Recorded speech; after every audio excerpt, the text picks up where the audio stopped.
모든 건 변했다. 히트 시즌2.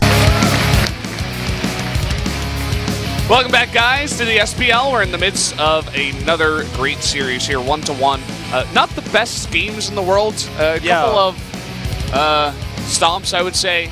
Very quick games. It's you can tell the difference between a good player and a great player in moments like this. But still, these are two teams vying to try to get their spot in the playoffs. They would be the weakest team at the beginning of this round, but you can see the upward arrows. Everyone is looking better. I mean, I don't know, MVP for a while now has basically just been the Gumio show.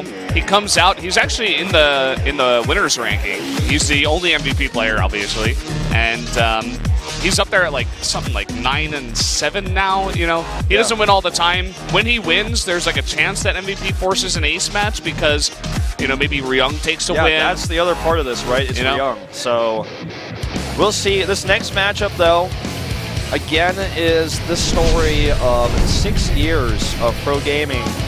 Blaze versus Curious. Curious has overall had the better results, had more success. Whereas Blaze, he changed his name to Blaze, which is good, I'd say. He used to be Panic, and he was the ex-Startail player. So in a different world, maybe he's still on the Afreeca Freaks, but we're not in that world. Yeah. Well, we're in the world that everybody votes for Curious, at least at this point in time. We had the same thing for Super last time, so nobody's getting ahead in any rankings here. And it is going to be on New Gettysburg, which is the map that we saw Curious play on for the ace match. So let's jump into that right now, guys. Game number 3, Blaze versus Curious. Here we go.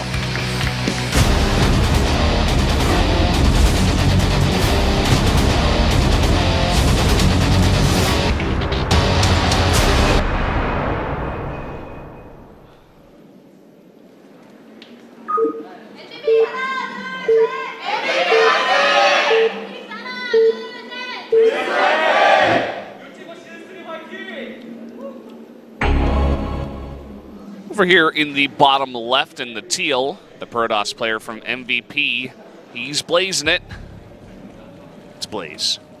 And over here on the right side of the map, in purple, it's Curious for the Freaks. Yeah. A very early probe goes out, by the way, and to the top.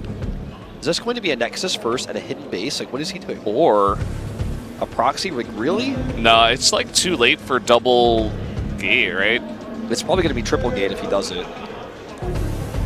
And no pylon. There it is. Okay.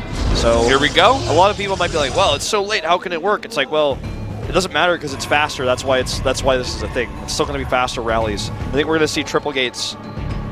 You have 15 probes. It's a much faster situation, obviously, on this map. And this is how you beat Curious, okay? Whatever build he had planned, it's not going to happen anymore. 1, 2, and 3. There you go. So it's triple gate proxy. This happens every now and then. In competitive play, people say proxies were dead after the new probe starting count. Nope, not true. Not here in Korea. And not for Blaze. He hides the probe. He sends it the long way. So Curious doesn't see this. Oh, wow, even a 4th gateway. What? Like, I don't even know if he can afford that, but let's see. He's going to have to, like, stop probe production here. Yeah, in fact. Yeah, there he goes. He just waits for, it's going to be only Zealots. He hasn't taken a second gas, or a gas at all. So, only Zealots. Sits on 17 probes, 16 are mining back at home, full saturation. This probe harassment is actually significant because he will kill the drones faster. No. Well, this is how MVP gets into ace matches. They send out Blaze, you go for a crazy strategy. This is legit. This is legit, though. I mean, this is like super aggressive. I think this 4th Zealot is the only time he can afford it. Right at that exact moment, and now he can only afford 3 gateway production, but he's going to have 1 extra Zealot. He paid 250 minerals for the 4th Zealot, basically, is what I'm saying. So he's going to have this 4th Zealot in just a second here, and then this is going to get out of control. He has not enough larvae. He has 3 larvae, 4 larvae. Even if he makes every ling and makes spines, he is in big trouble, man. 2 probes here as well. Immediate spine and 2 queens coming out. Good position on the spine. Yeah, he's going to need to do some stop position micro. Oh, nope, too late. He's going to fight with the drones instead. I'm surprised that Blaze does not just go for the spine. The probe goes down. Gets the full surrounds here. What in the world? Like, wow, he's actually doing a really good job. The spine's going to finish. And Lings are out and the Queen's out. Guess what? GG.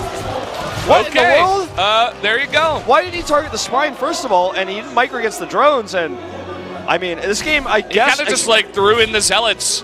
He's like, I guess I win. You're not prepared. No, you still have to micro, you know? He can still afford 4 gateways of Zealots. I guess I was wrong. I've never done this before. I've never seen this competitive play. I've only seen 3, so I was under the assumption that couldn't actually afford it, but I was wrong. The Spine rerouting here, and the Queen's off creep for just a second. Needs to target that Spine down, I'd say. It's going to finish, and he just kites with the Queens. Range units versus melee units. There's the kiting. Still a lot of Zealots coming up here. Well. There's the transmuse. Lings are fighting here. The Spine's doing all the tanking, and... Spine goes down, and 4 more Zealots coming out, and only Lings on the map. I think he should have made another Spine Crawler, to be honest. I think the thing is he just has ranged Queens. If he just gets a 3rd Queen in the game, and speed is going to finish so he can counterattack, and all he has to do is just keep kiting the Zealots. And he's got a lot of Lings now, too. Yeah, he's going to fight, in fact, with weakened Zealots down here. I think this is actually held. Yep, it looks like it. The Lings going to be able to kill all these Zealots. They're all so low, all in the red. Yep, look, brings the Lings back. And lights out. 6 more Lings about to pop. He's not even going for the 3rd Queen. There's even 1 drone not mining. I think he tried to make a Spine, but it like failed or something. He didn't have enough money. Now the drone's going back. And eventually the Zerg wins this. Like, this is actually just ranged versus not ranged, and the speed tech. And he can actually kill probes now, which means no more Zealots can be made. The fact that he can just go kill the pylon, right? Yeah. If there's no Zealots here. This is, I don't know about this. He's going to fight the Zealots with good numbers, though, then run away.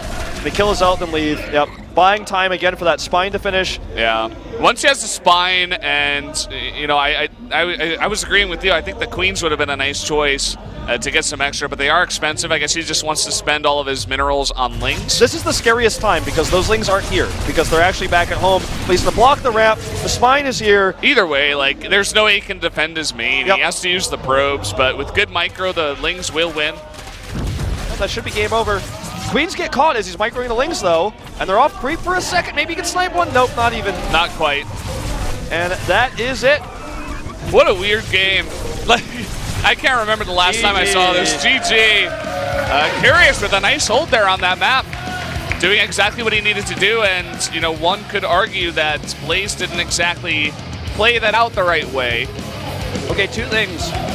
First of all, I think he has to kill the Spine first. And he cannot be surrounded like that. He let himself get surrounded, literally. He just, like, walked in there and was like, here, surround my Zealots.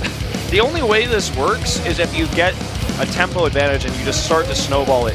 But if you get nothing, it's like, yeah, okay, he still has 4 more Zealots coming. But what does he have then? Then he has Queens and he has a Spine. And even if you kill one of the Spines, you'll never kill Queens with good micro. They're too fast on creep. And they just kite the Zealots. Lings come out. Drones are still mining. And you have both players at the exact same mining. But Curious has the defender's advantage. The Zealots, even though they're proxied, still have to walk across some terrain to get there. And also the Queens are ranged. It's like a tech advantage in Queens over Zealot. And there's no transition point. He can't just wall off the Zealot to the bottom of the ramp and make gas at home. That doesn't work either. His gateways are all out there. He's invested so much into this. There's no wall at home. And the game was basically won, unless Curious made mistakes, the moment he got that drone surround. Pretty much, yeah. Would have been interesting to see if he had, like, waited for 8 Zealots, how that would have done, because Curious was going for a 3rd base, right? He wasn't going to make all that many Lings. Yeah, that's actually a good point. But that really is pretty, it's even more gimmicky. It's gimmicky. It's a huge gambit, right? That's when you're, like, really reaching. But, I mean, if you have 8 Zealots, that's nearly enough to, like, just kill the natural hatchery and then force the 3rd to cancel, perhaps, which would put him in an interesting spot. But either way, not going to work out there for Blaze, and we are going to jump into the best match of the night, probably. Ryung versus Alive. Patience versus, not Super. Gumio was supposed to be a good map, and then Gumio just wrecked him. Yeah. And let's hope the same doesn't happen here. I mean, Alive is definitely the big favorite, I would say. Yeah, I got to go with Alive. Ryung's TVT, very impressive. He had a decent run versus Maru as well in a recent game. In reality, too. Yeah. Did lose that, but it was an impressive game that he played. If it was like any other mid-tier Terran, I would have to go with Ryung. But versus Alive, it's like, I mean, Alive is looking so good right now. Tearing up his SSL group, playing incredibly well. First place. Yeah. playing incredibly well in SSL. I mean, in Pro League as well in recent times. Like round 2 was like his shaky time. It's like round 1 and round 3. I don't know what happened in round 2 there, but like he was very strong at the beginning of Legacy, very strong where we are currently in Legacy. So I think that his style as well is aggressive style, just dropping, taking the early.